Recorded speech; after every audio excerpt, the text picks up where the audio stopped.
कबीर साहब को हमारे हिंदू धर्म में उतनी मान्यता नहीं मिली, तो उन्होंने उन असहायों को, जिनको समाज से धुतकारा जाता है, उनको साथ लिया और उनको फिर दोहे के माध्यम से समझाने का प्रयास किया। किंतु वो लोग अनपढ़ थे, नासमझ थे। उन्होंने कबीर साहब को स्वीकार तो कर लिया, उसको पूजने लगे अवश्य, किंतु वो भी उनके मर्म को समझ नहीं पाए। कुछ एक को छोड़कर अधिकतर कबीर साहब के दोहे का मर्म समझ नहीं पाए। जैसे एक दोहा है, पंडित वाद बते सो झूठा, राम कहे जगत गति पावे, खांड कहे मुख मीठा। कितना सुंदर। जैसे हम मीठा मीठा मीठा मीठा कहें तो उससे हमारा मुख मीठा नहीं हो जाता। हम केवल मीठा मीठा कह रहे हैं, खट्टा खट्टा कह रहे हैं, उससे मीठा होगा क्या? वैसे ही केवल हम नाम जाप कर रहे हैं, राम राम राम राम कृष्ण कृष्ण, इससे भगवान कहे या उस परमात्मा कहे, उसकी अनुभूति हो नहीं सकती जब तक हमारे अंदर वो भाव ना हो।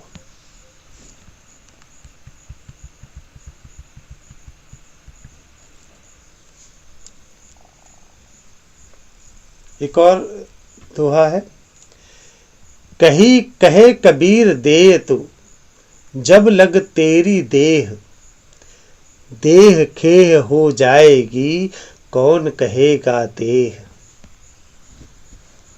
संत कबीर कहते हैं कि जब तक यह शरीर सलामत है,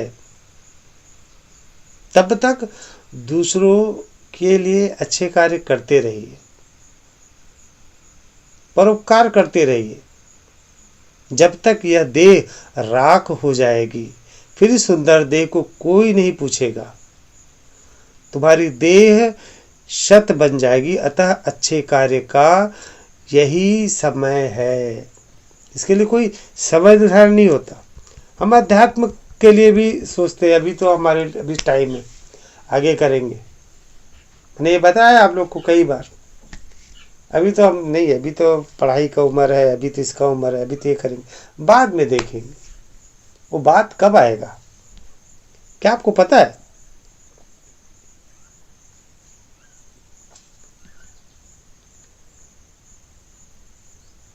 जब आत्मज्ञानी हो जाता है, अनुभूति होने लगती है, तो क्या होता है?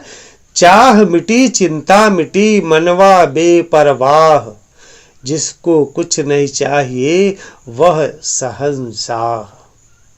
कबीरदास जी कहते हैं, जब से पाने की चाह और चिंता मिट गई है, तब से मन बेपरवाह हो गया है। इस संसार में जिसे कुछ नहीं चाहिए, वही सबसे बड़ा शहंशाह है।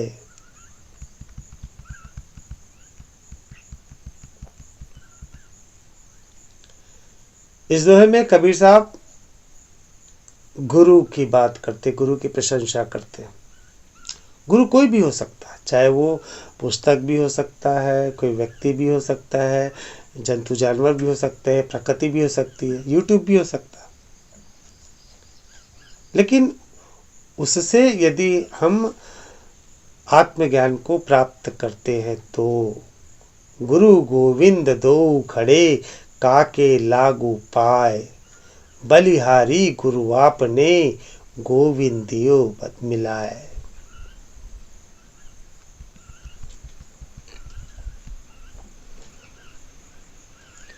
एक और इसी संदर्भ में दोहा है, यह तन विष की बेलरी, गुरु अमृत की खान, शीश दियो जो गुरु मिले तो भी सस्ता जान। कबीरदास जी कहते हैं यह जो शरीर है यह विष के समान, जहर के समान है, और गुरु अमृत की खान है।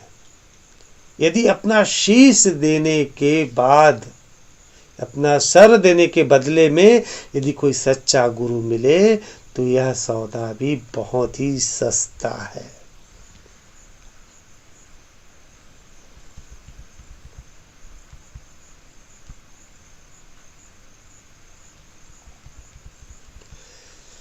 स्वयं के लिए, स्वयं को जानने के लिए हम सभी करते रहते हैं ना कि ये ऐसा है तो वो ऐसा है तो वो ऐसा है। बुरा जो देखन मैं चला, बुरा न मिलिया कोय, जो मन देखा आपना, मुझसे बुरा ना कोय। हम सभी ये ऐसा है तो वो ऐसा है तो वो ऐसा है। स्वयं को झांक के देखें। मन को अगर निर्मल करना है, मन को यदि सुखी करना है, शांत करना है, तो स्वयं के को देखिए कि आप कैसे हो, आप क्या हो।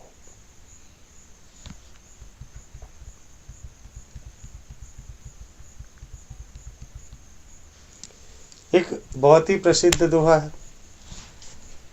माटी कहे कुम्हार से, तू क्या रौंदे मोह, एक दिन ऐसा आएगा मैं रोंदूंगी तोहे।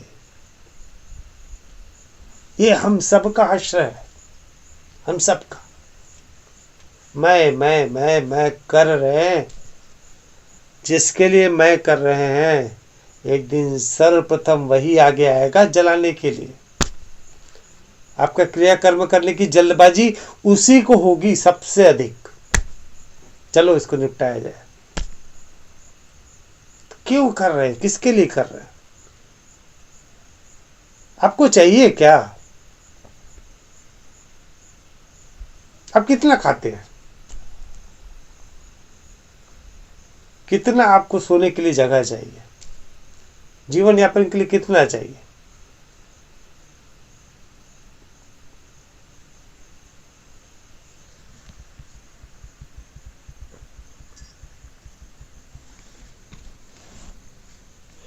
पानी केरा बुदबुदा, अस मानस की जात, देखत ही छुप जाएगा ज्यों सारा प्रभात। जो इंसान की इच्छाएं है ना, पानी के बुलबुले के समान है, जो पल भर में बनती है और पल भर में खत्म। और जिस दिन सद्मार्ग मिल जाएगा, सच्चे गुरु मिल जाएंगे, उस दिन यह मोह माया, सारा संसार, सारा अंधकार छिप ही जाएगा।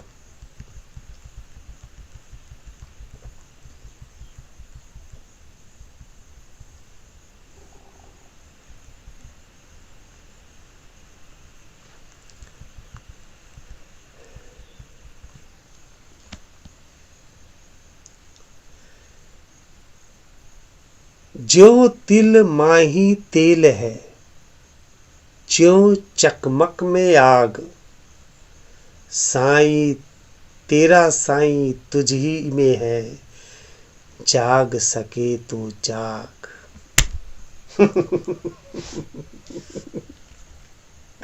सब कुछ, सारा अर्थ यही है। ढूंढ रहे हैं यहाँ पे भगवान, वहां पे भगवान, इधर भगवान, उधर भगवान। तिल के अंदर जो तिल होता है ना, उसके अंदर ही तेल होता है।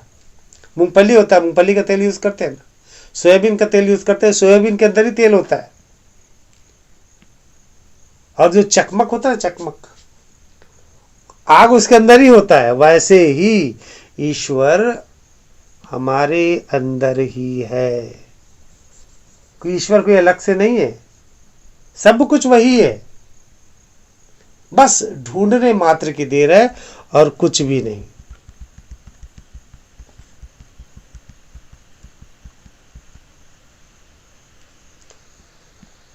जो घट प्रेम ना संचारे, जो घट जान समान, जैसे खाल लुहार की सांस लेत बिनु प्राण। जिस इंसान के अंदर दूसरों के प्रति प्रेम भावना नहीं है, वो इंसान पशु के समान है। कितने सुंदर सुंदर दो, अगर समझ पाए तो पार हो जाए, बिल्कुल कुछ आवश्यकता ही नहीं, कितने ज्ञान की आवश्यकता ही नहीं।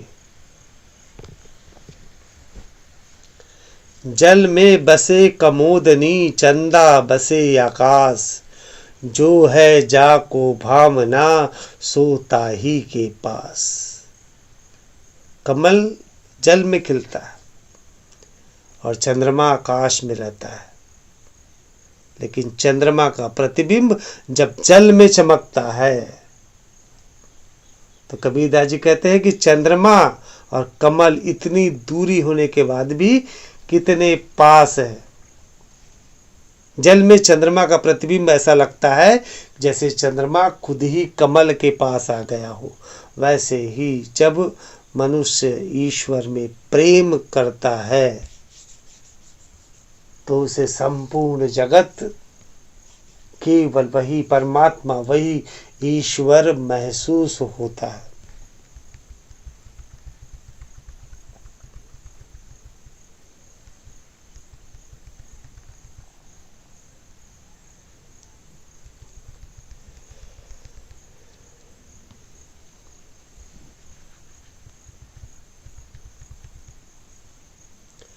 तन को जोगी सब करे, मन को बिरला कोय, सहजे सब विधि पाइये, जो मन जोगी होय। कबीरदास जी कहते हैं लोग रोजाना अपने शरीर को साफ करते हैं, लेकिन मन को साफ कोई नहीं करता। और जो इंसान अपने मन को भी साफ करता है वही सच्चा इंसान कहलाने लायक है।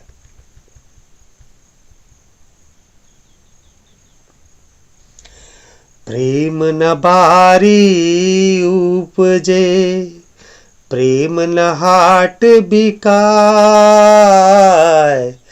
प्रेम न बारी उपजे, प्रेम न हाट बिकाय। राजा प्रजा जो ही रुचे, शीस देही ले जाए, कबीरा शीस देही ले जाए।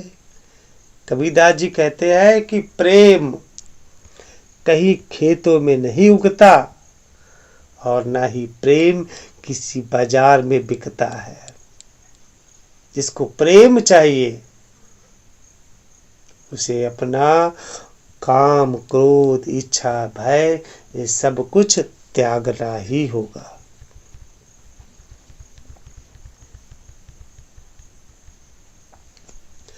साधु ऐसा चाहिए जैसा सूप सुभाए, साधु ऐसा चाहिए जैसा सूप सुभाए। सार सार को गही रहे, थोथा दई उड़ाए, कबीरा थोथा दई उड़ाए। कबीरदास जी क्या कह रहे हैं? एक सज्जन पुरुष सूप के समान होना चाहिए। सूप जानते हैं ना, सूपा जिससे साफ करते चावल। जैसे सूप में अनाज के दानों को अलग कर दिया जाता है, कचड़े को अलग, वैसे ही सज्जन पुरुष को अनावश्यक चीजों को छोड़कर केवल अच्छी बातें ही ग्रहण करनी चाहिए। एक बहुत ही बढ़िया सुंदर दोहा। ये समझ गए ना आप, आत्मज्ञान को समझ जाएंगे। जब मैं था तब हरि नहीं, अब हरि है मैं नाही। जब मैं था तब हरि नहीं, अब हरि है मैं नाही। सब अंधियारा मिट गया, दीपक देखा माही। कबीरा दीपक देखा माही। समझ जाइए ऐसे। जब मैं था, जब तक मैं हूं, तब तक हरि नहीं है, तब तक ईश्वर नहीं है। और जब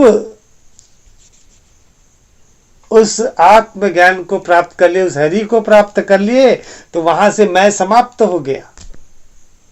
मैं अजय, मैं ये ऐसा सर्वप्रथम समाप्त। और जब तक ये अजय, जब तक ये नाम, कब ये पहचान रहेगी, जब तक ये मैं रहेगा, तब तक हरि मिल ही नहीं सकता, आत्मज्ञान मिल ही नहीं सकता। और जब से मैंने गुरु रूपी दीपक को पाया है, तब से मेरे अंदर का अंधकार खत्म हो गया है।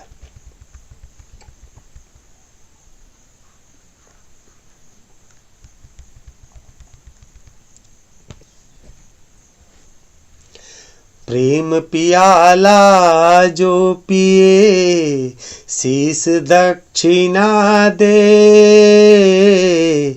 प्रेम पियाला जो पिए, शीस दक्षिणा दे। लोभ शीस ना दे सके, नाम प्रेम काले। कबीरा नाम प्रेम काले। जिसको ईश्वर प्रेम और भक्ति का प्रेम पाना है, ईश्वर प्रेम पाना है, भक्ति पाना है, आत्मज्ञान पाना है, उसे अपना शीश अर्थात मैं की भावना, काम, क्रोध, मोह, लोभ, इच्छा, इस सब का त्याग करना ही होगा। लालची इंसान अपना शीश, अपना मैं का भावना तो त्याग नहीं सकता, लेकिन प्रेम पाने की उम्मीद रखता है।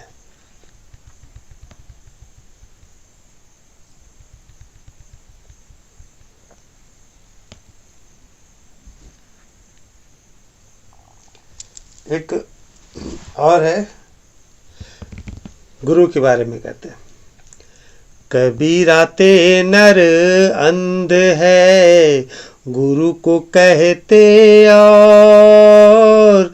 हरि रूठे गुरु ठौर है, गुरु रूठे नहीं ठौर। कबीरा गुरु रूठे नहीं ठौर। यहाँ पे सच्चे गुरु की बात हो रही है। कबीरदास जी कहते हैं वो लोग अंधे और मूर्ख है जो गुरु की महिमा नहीं समझ पाते। अगर ईश्वर आपसे रूठ गया तो गुरु का सहारा है, लेकिन यदि गुरु आपसे रूठ गया तो दुनिया में कोई भी सहारा नहीं है। लेकिन गुरु का अर्थ यहाँ पे कोई व्यक्ति नहीं, गुरु का अर्थ है जो आपको उस मार्ग तक पहुंचा दे और जो आपके रास्ते का मार्गदर्शक बने।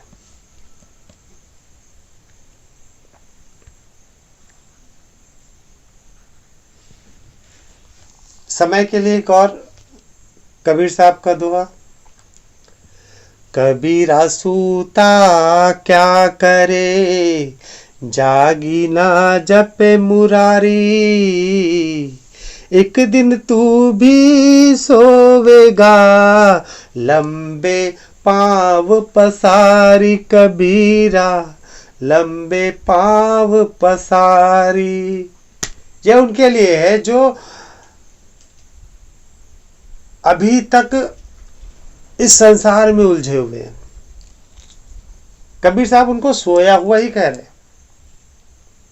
जागना किसे कहते हैं? जो स्वयं को जानने की इसके अंदर इच्छा जागृत हो गया, जो उस परमात्मा की लीला को जानने का इच्छा हो गया। कबीरदास जी कहते हैं, तू क्यों हमेशा सोया रहता है, जाकर ईश्वर की भक्ति कर, नहीं तो एक दिन तू लंबे पैर पसार कर हमेशा के लिए सो जाएगा।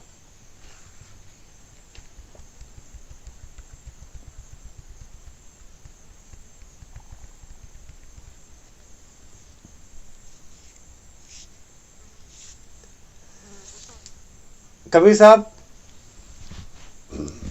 बहुत ही मार्मिक ढंग से इस दोहे को प्रस्तुत करते।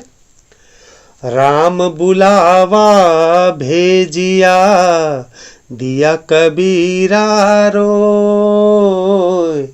राम बुलावा भेजिया, दिया कबीरा रोय। जो सुख साधु संग में, सो बैकुंठ न होए कबीरा, सो बैकुंठ न होए।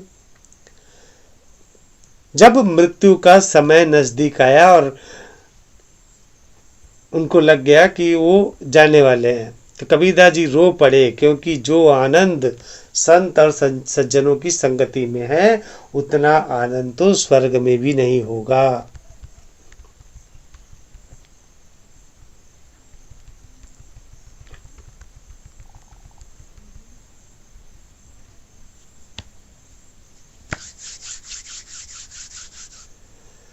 माखी गुड़ में गड़ी रहे, पंख रहे लिपटाए। माखी गुड़ में गड़ी रहे, पंख रहे लिपटाए। हाथ मेल और सर धुने, लालच बुरी बलाए कबीरा, लालच बुरी बलाए। ये हर मनुष्य की कहानी है। कबीरदास जी कहते हैं, मक्खी पहले तो गुड़ से लिपटी रहती है, अपने सारे पंख और मुख गुड़ से चिपका लेती है, लेकिन जब वो उड़ने का प्रयास करती है तो उड़ नहीं पाती, तब उसे अफसोस होता है। वैसे ही इंसान भी सांसारिक सुखों में लिपटा हुआ है, और जब अंत आता है तब उसे अफसोस होता है कि उसने जीवन व्यर्थ की चीजों में गंवा दिया।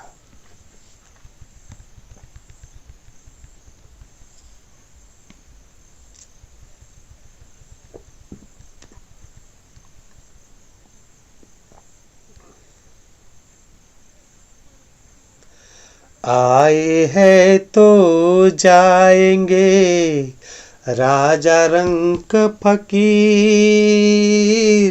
एक सिंहासन चढ़ी चले, एक बंधे जंजीर कबीरा, एक बंधे जंजीर। मृत्यु तो निश्चित तौर पे आएगी, निश्चित तौर पे, चाहे राजा हो, चाहे रंक हो, चाहे आप सत्कर्म में हो, चाहे दुष्कर्म में हो, चाहे आप आध्यात्मिक हो, चाहे आप नास्तिक हो, मृत्यु सबकी आनी निश्चित है ही है। उस मृत्यु से पहले इस जीवन को सार्थक क्यों ना कर ले, उस आत्मज्ञान को हम आत्मसात क्यों ना कर ले।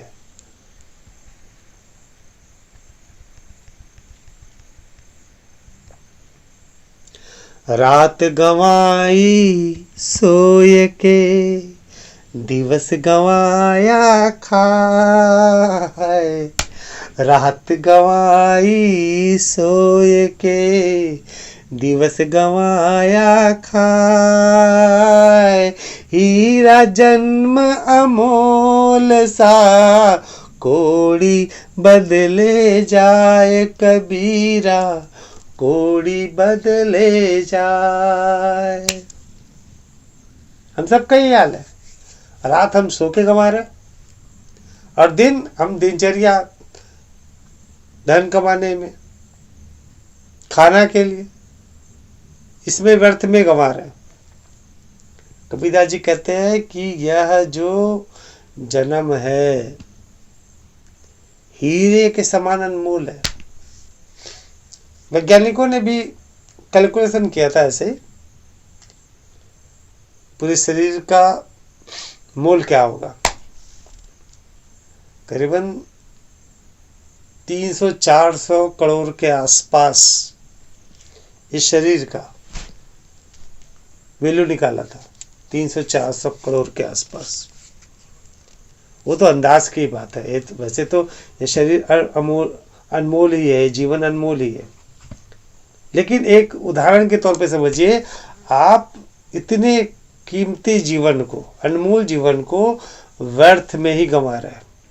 कुछ समय हम अध्यात्म में, स्वयं को जानने में, स्वयं के परिचय में, या जो शाश्वत है उसे पाने में क्यों नहीं लगाते?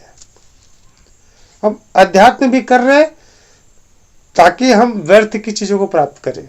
मेरा शरीर ठीक हो जाए, पैसा मिल जाए तो ये सफल हो जाए तो वो हो जाए, इसमें नारियल चढ़ाएंगे तो वो करेंगे।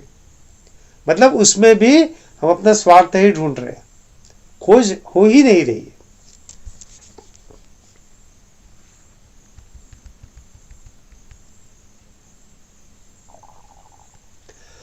कामी क्रोधी लालची इनसे भक्ति न हो,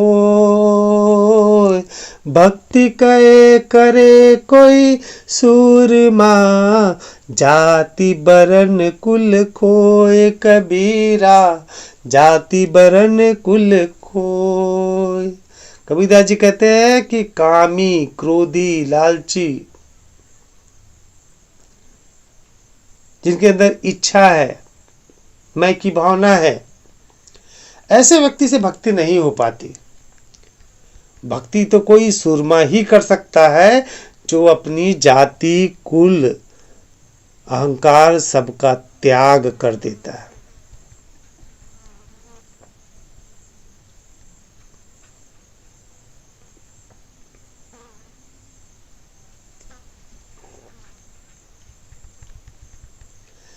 लूट सके तो लूट ले हरि नाम की लूट, अंत समय पछताएगा जब प्राण जाएंगे छूट कबीरा, प्राण जाएंगे छूट।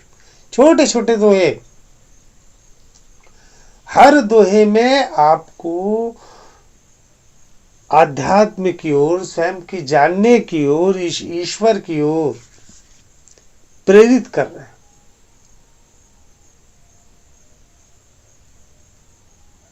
किसी भी तरीकों को अपनाकर, किसी भी तरीके से उस शाश्वत को, जो अनश्वर है, जो सदैव रहने वाला है, उसकी अनुभूति का।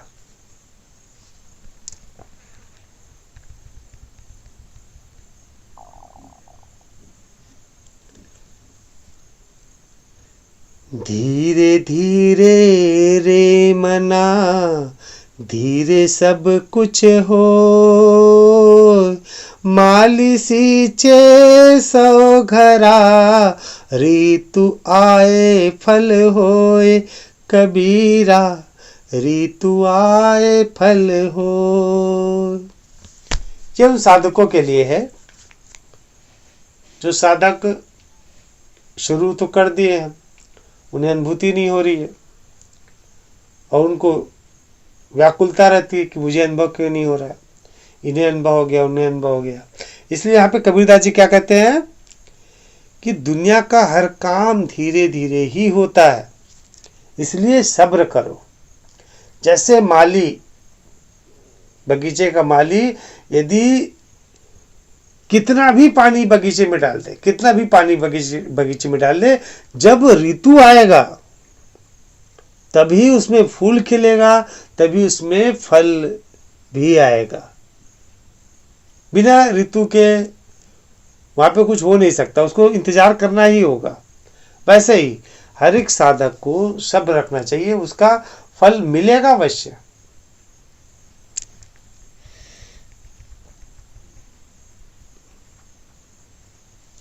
माया मरी ना मन मरा, मर मर गए शरीर, आशा तृष्णा ना मरी, कह गए दास कबीर। कबीरा कह गए दास कबीर।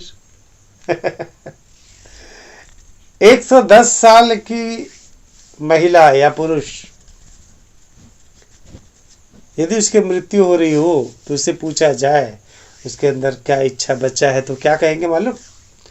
मेरे पर पोते के शादी को एक बार देख लेता तो मेरी इच्छा पूरी हो जाती। कबीरदास जी कहते हैं माया और इंसान का मन कभी नहीं मरता। इंसान मरता है, शरीर बदलता है, लेकिन इंसान की इच्छा और ईर्षा कभी भी नहीं मरती।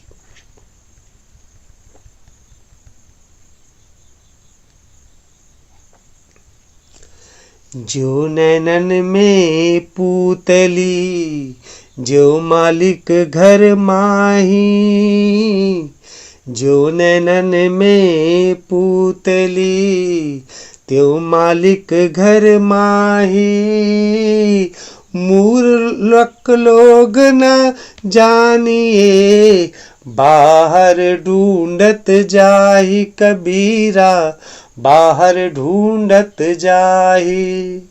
कबीरदास जी कहते हैं कि जैसे आंख के अंदर पुतली है, वैसे ही हमारे मालिक ईश्वर परमात्मा हमारे अंदर ही बसा है।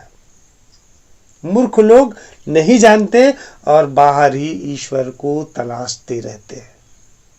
जब हमारे अंदर ही है तो वहां से फिर सारे कर्म क्रिया कर्म सारे कर्म कांड सब समाप्त। केवल मैं के अंदर जानना है, अपने स्वयं के अंदर, अपने भीतर जानना है, भीतर झांकना है।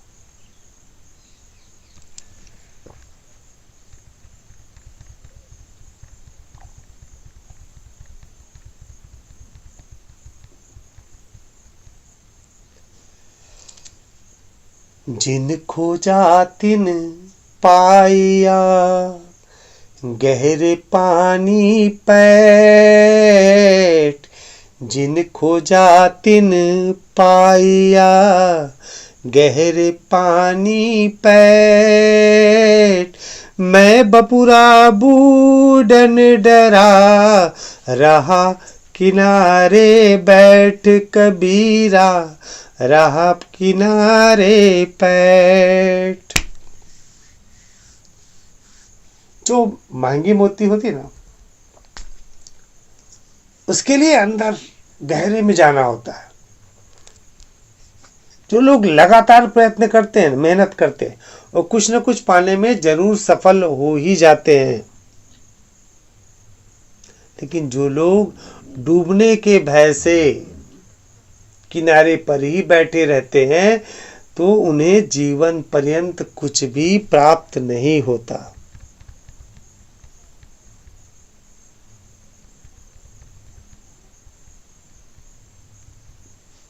एक बहुत ही अच्छा दोहा ये। तिनका कबहू ना नींदिए, जो पावन तर हो।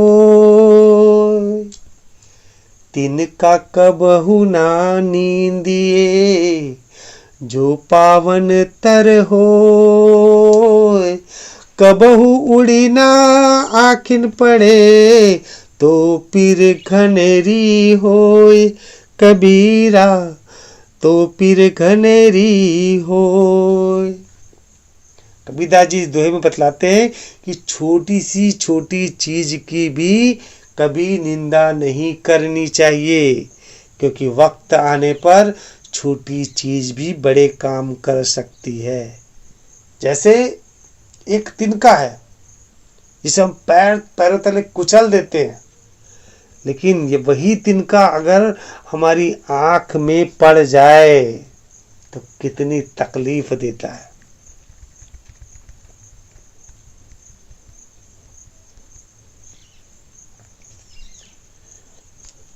एक बहुत अच्छा है हमारे जीवन के लिए।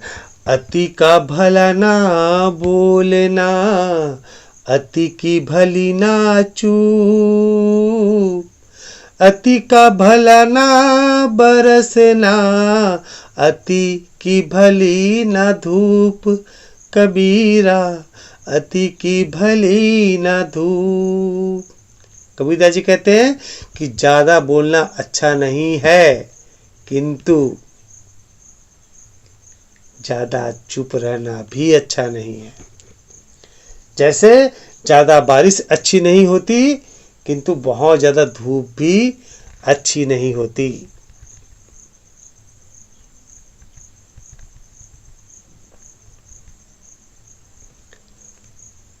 इस मनुष्य जीवन के लिए कबीरदास जी ने कहा है, दुर्लभ मानुष जन्म है, देह न बारंबार, तरुवर जो पत्ता झड़े, बहुरी न लागे डार, कबीरा बहुरी न लागे डार। कबीरदास जी यहाँ कहते हैं मनुष्य का जन्म मिलना बहुत दुर्लभ है। यह शरीर बार बार नहीं मिलता। जैसे पेड़ से झड़ा हुआ पत्ता वापस पेड़ में नहीं लग सकता।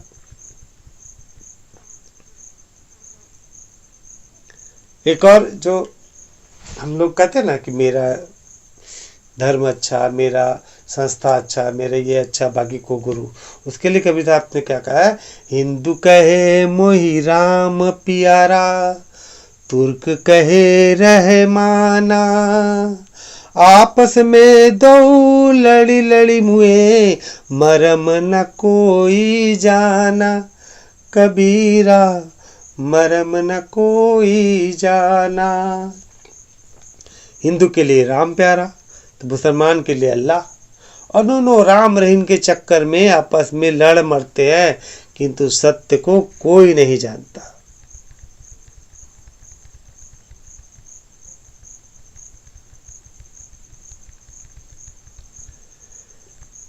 ऐसे तो बहुत सारे दोहे और है, किसके लिए तो पूरे मतलब समय कम पड़ जाएगा। इतने प्यारे प्यारे दोहे कबीर साहब के, और हर एक दोहे में उन्होंने केवल सत्य को समझाने का प्रयत्न किया।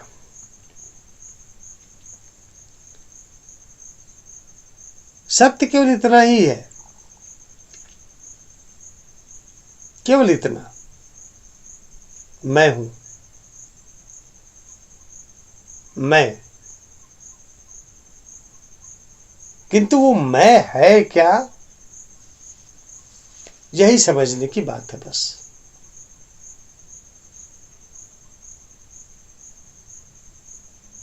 उसे आप, उस मैं को आप आत्मा कह ले, चेतना कह ले, ऊर्जा कह ले, जीवात्मा कह ले, जो चाहे कहे, शब्दों का कोई अर्थ नहीं। मैं से मैं तक का सफर, यही अध्यात्म है। उस भ्रम में, उस काल्पनिक में, उस इस जीवन के मैं से वास्तविक मैं जो मैं हूं, उसे जानने का जो मार्ग है वो अध्यात्म है, आत्मा का अध्ययन। अब जिस तरीके से को पकड़े, जिस रास्ते पर चले, केवल उस अनुभूति तक पहुंचे, और वो अनुभूति आपकी स्वयं की होनी चाहिए। न वो पुस्तकों का ज्ञान हो, न किसी का अनुभव हो। वो अनुभव आपको, आपके अंदर केवल भक्ति जागृत कर सकता है,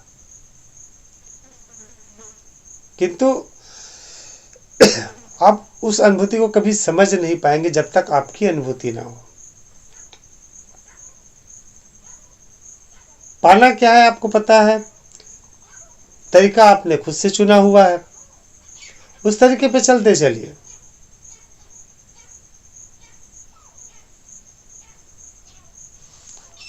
चलिए आज के लिए इतना ही।